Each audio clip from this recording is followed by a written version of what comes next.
주의하세요. 오늘 이스라엘이 최첨단 눈 호론을 띄웠습니다. 그 비행기가 나타난다는 건 누군가 더 큰 일을 준비 중이라는 의미입니다. 안녕하세요. 저는 아리에입니다. 이스라엘에서 인사드립니다.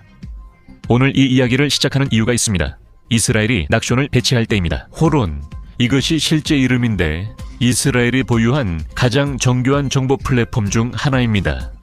이것은 단순히 한 바퀴 도는 것이 아니라 아주 멀리서도 실시간으로 보고 듣고 지도를 추적하기 위한 것입니다. 놀라운 범위로 심지어 이란까지 도달할 수 있습니다. 지금은 여러분이 긴장 수준을 이해하도록 언급하는 것뿐입니다. 그러나 함께 시작하고 싶은 뉴스가 따로 있습니다. 이것은 단순한 뉴스가 아니라 모든 것의 한 챕터를 완전히 마무리한 일이었기 때문입니다. 이스라엘.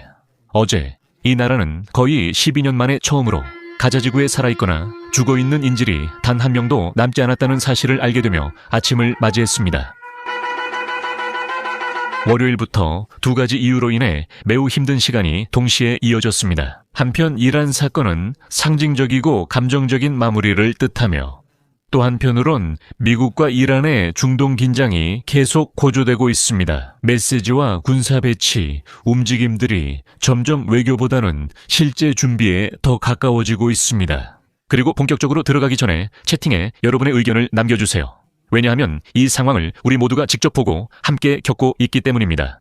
우리는 현대 전쟁의 전개 과정을 역사상 처음으로 실시간으로 겪고 있습니다. 여러분은 이것이 실제 공격으로 끝날 거라고 생각하십니까? 아니면 단순히 미국이 이란을 상대로 합의를 강요하기 위한 정치적 압박이라고 생각하십니까? 이것은 마두로와 베네수엘라 사례에서 이미 본 일임을 기억해야 합니다. 결국 모두가 미국이 장난을 치고 있다고 생각했고 우리가 겪었던 그 놀라운 일이 일어날 거라고 상상한 사람은 거의 없었습니다. 그 일은 말 그대로 우리 모두를 깜짝 놀라게 했습니다. 하지만 좋아요. 오늘 미타르에서 장례를 치른 란 이야기로 넘어가죠.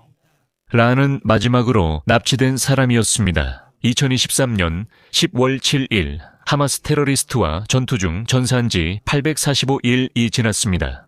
장례식에는 가족, 친구, 부대 동료들, 인질 가족들, 그리고 아이작, 헤르손 대통령과 베냐민 네타냐후 총리, 이스라엘 카츠 국방장관 등 많은 고위 인사들이 참석해 사실상 나라 전체가 모였습니다.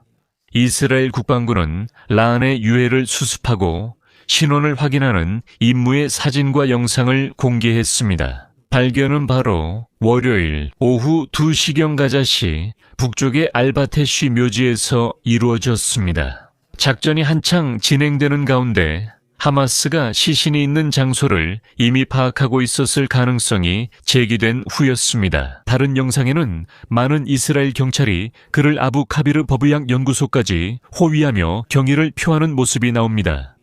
란의 시신이 확인된 현장에서 조금씩 수집된 영상들은 정말 충격적입니다. 왜냐하면 결국 그곳에 있었던 모든 사람들, 그리고 지난 2년 동안 수색에 참여했던 군인들에게는 이것이 인내와 마지막 납치자까지도 잊지 않는 것에 대한 보상이기 때문입니다.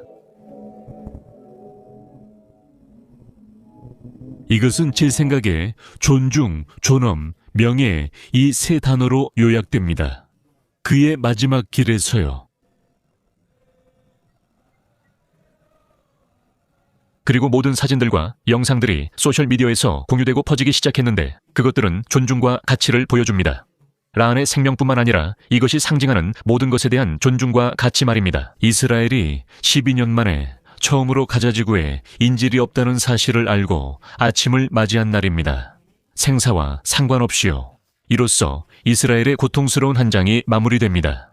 물론 고통이 완전히 사라지거나 모든 문제가 해결된 것은 아니지만 어쨌든 한 장이 끝난 셈입니다. 그리고 남는 질문은 이 오랜 세월 동안 쌓인 모든 것들을 가지고 한 나라가 무엇을 할 것인가 하는 점입니다. 왜냐하면 구조 모드로 계속 살아가는 것과 어느 날 깨어나서 이제 끝났다고 말하는 것은 전혀 다른 일이기 때문입니다. 그리고 이스라엘이 이 모든 것을 받아들이고 있을 때 그날의 또 다른 큰 이슈가 갑작스럽게 문을 열고 들어옵니다. 왜냐하면 오늘 란이 묻히고 나라가 잠시 숨을 돌리려 할 때 미국과 이란의 긴장이 계속 고조되며 초점이 더욱 민감해지고 있습니다. 지금 우리의 경계 수준을 상징적으로 보여주는 사실이 있습니다. 이는 이 영상 시작에서 언급한 내용과도 관련됩니다. 이스라엘은 오늘 오론 정찰기를 배치했습니다. 이 오론 정찰기는 이스라엘에서 가장 첨단 정보 자산으로 평가받으며 그 가치는 10억 달러에 달합니다. 블랙이라는 호출부호로 임무를 수행하는 이 정찰기는 이란에서 예멘까지 실시간 목표 추적이 가능합니다. 이스라엘 공군 120이 비행대의 다이아몬드로 불리고 있습니다. 하지만 이 바람 아래에서 이것을 읽어보시길 권합니다. 한 나라가 가장 첨단 정보 수집 플랫폼을 출격시킬 때는 많은 사람들이 말하듯 활성화나 유지, 정비 때문이 아니라 실시간으로 지도에 눈과 귀를 두기 위해서입니다. 만약 상황이 급변하거나 악화되기 시작하면 무슨 일이 일어나고 있는지 주시해야 하니까요.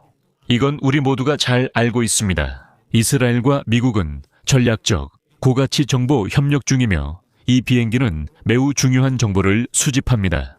수집된 정보는 최종적으로 처리됩니다. 정보 관련 사안이 다뤄지며 상황이 빠르게 진행되고 있습니다. 미국 대통령 도널드 트럼프는 직접 경고했습니다. 그는 대규모 함대가 이란으로 향한다며 정권의 신속하고 공정한 합의 협상을 요구했습니다. 핵무기가 중요한 만큼 이란은 이를 가질 수 없습니다. 이 사건이 마두로에게 최후 통첩이 주어졌고 우리가 단순한 위협이라 생각했던 때를 떠올리지 않나요? 오늘 트럼프의 게시물에서 그는 그 함대를 베네수엘라에 보냈던 함대와 비교하며 항공모함 유나이티드 스테이츠 십 아브라함 링컨이 이끄는 함대라고 언급했습니다. 그리고 그는 필요하다면 그 함대가 신속하고 강력하게 임무를 수행할 준비가 됐음을 분명히 밝혔습니다. 그리고 그는 몇 달 전부터 말해온 내용과 맞는 중요한 부분을 또 추가합니다. 트럼프는 지난 6월 미드나잇 해머 작전을 상기시킵니다. 그리고 그는 이란에게 즉각적인 합의에 도달하지 않으면 다음 공격은 훨씬 더 심각할 것이라고 경고합니다. 그리고 트럼프가 이란에게 협상에 나서라고 최후 통첩을 던지는 동안 미국 언론들은 정부 소식통을 인용해 이렇게 전하고 있습니다. 미국과 이란이 비공식적으로 진행해오던 협상은 현재 교착 상태에 빠져 있습니다. 이란은 미국이 제시한 4가지 조건을 모두 강하게 거부하고 있습니다. 이 조건들은 이전 영상에서 언급했습니다. 이 모든 일의 문제는 말로만 끝나지 않는다는 점입니다. 최근 2주간 실제 작전이 진행되는 것을 목격했습니다. 모든 정황을 보면 해상 분야가 이 대립에서 가장 변동성이 큰 무대로 변하고 있다는 것을 알 수 있습니다. 한편 공격 그룹인 유나이티드 스테이츠 십 에이브러햄 링컨은 이미 위치에 도착했고 테헤란은 해군을 최고 경계 태세로 올렸다고 합니다.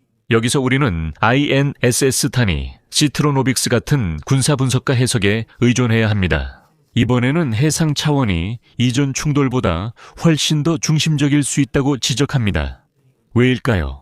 그 이유는 페르시아만의 지리, 해협, 정해진 항로, 해안과의 근접성 때문입니다. 이란에게는 미국처럼 기술적으로 우위에 있는 상대에게도 큰 피해를 입힐 수 있는 기회를 줄 수 있기 때문입니다.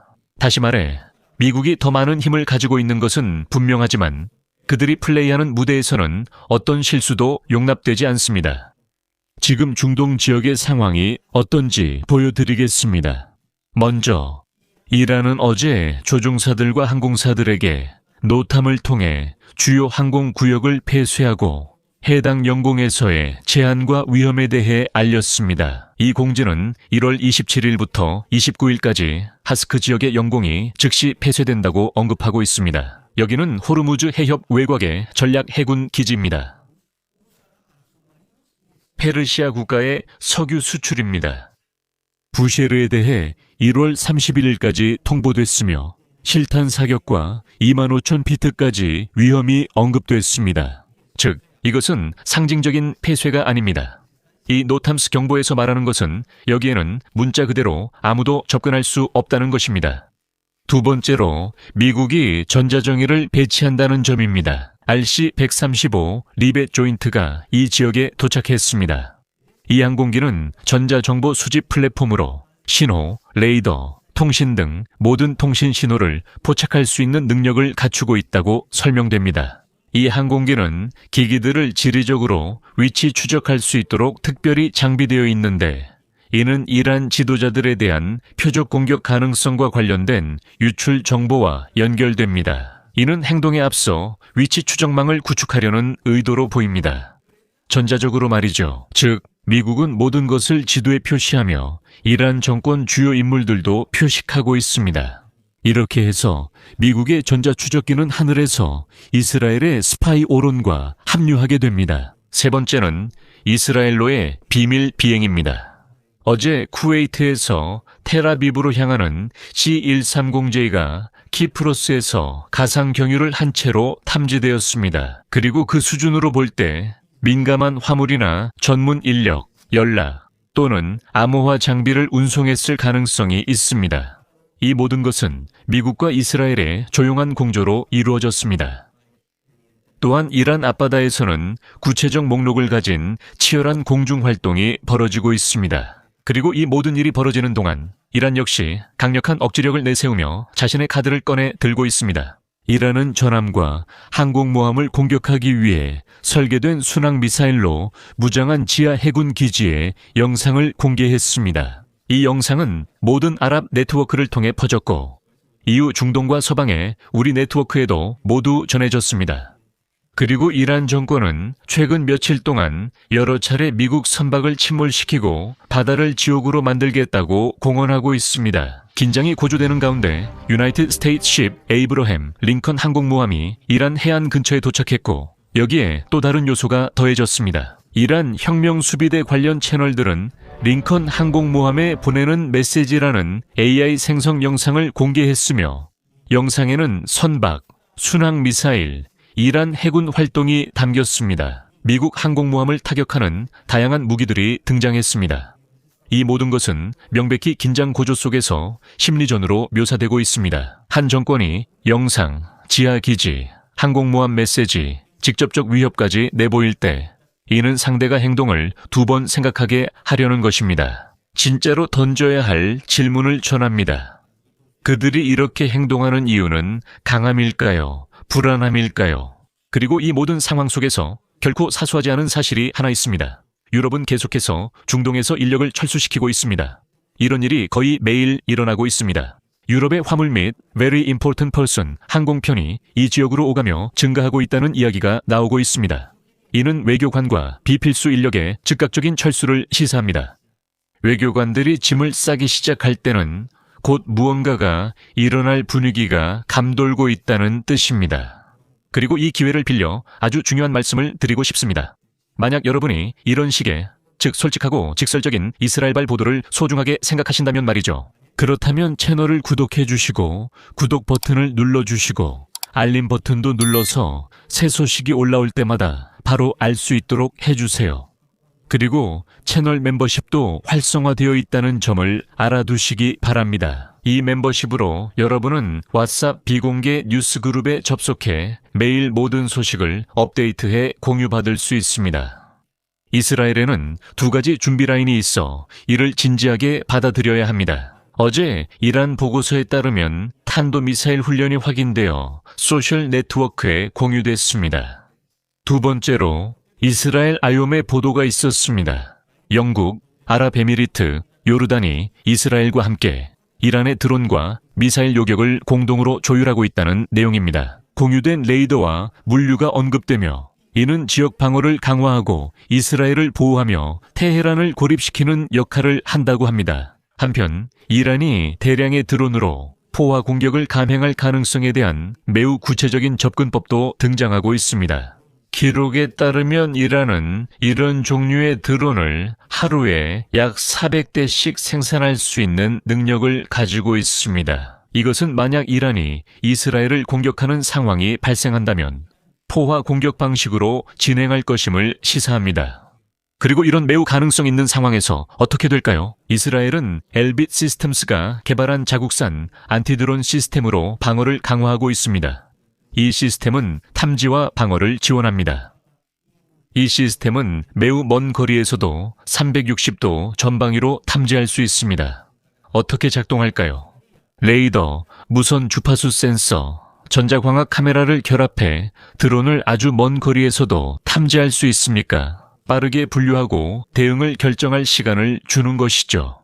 전자적 방해를 통한 무력화나 조종권을 빼앗는 방식입니다. 먼 거리에서도 어떻게 가능한가요? 카프코보다 더 확실한 방어입니다.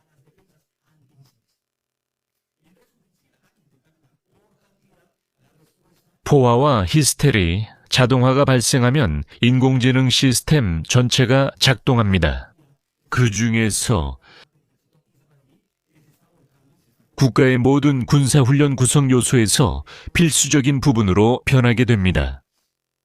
이제 이 모든 것을 바탕으로 며칠간 중무장 충돌이 있을지 아니면 드론 전쟁이나 전자전이 벌어질지 어떻게 보십니까? 간섭과 정밀한 공격이 며칠 또는 몇 주간 지속되지만 강력한 공격은 없는 상황이 더 현실적이라고 보십니까?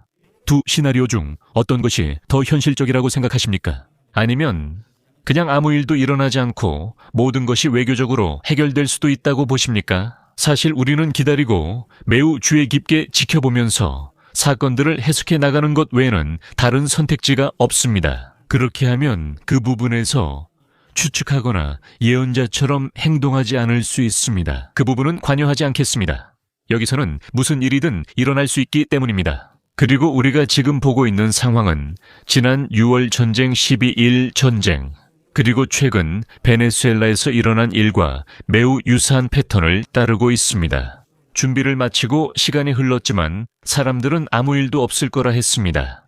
하지만 결국 우리는 놀라운 일을 겪었습니다. 이로부터 우리가 내릴 수 있는 결론은 미국이 그 몇 주 동안 한 일이라고는 오직 준비를 하고 결정적인 마지막 일격을 가하기 위해 모든 패를 정리한 것뿐이라는 점입니다. 여기 이스라엘에서의 국내 전선의 입장은 아주 분명합니다. 참고로 말씀드리자면 우리 시민들에게는 셋째 날 이전에는 아무것도 알려주지 않을 것이고 우리 모두는 그때서야 알게 될 것입니다. 일단 결국 공격이 시작되면 에르나바와의 갈등이 있다는 것은 알려져 있고 앞으로 며칠 동안 국내 상황은 유지되지 않을 것입니다. 그런 일이 좌파에서 일어난다면 우리가 그것을 기대할 수는 없습니다.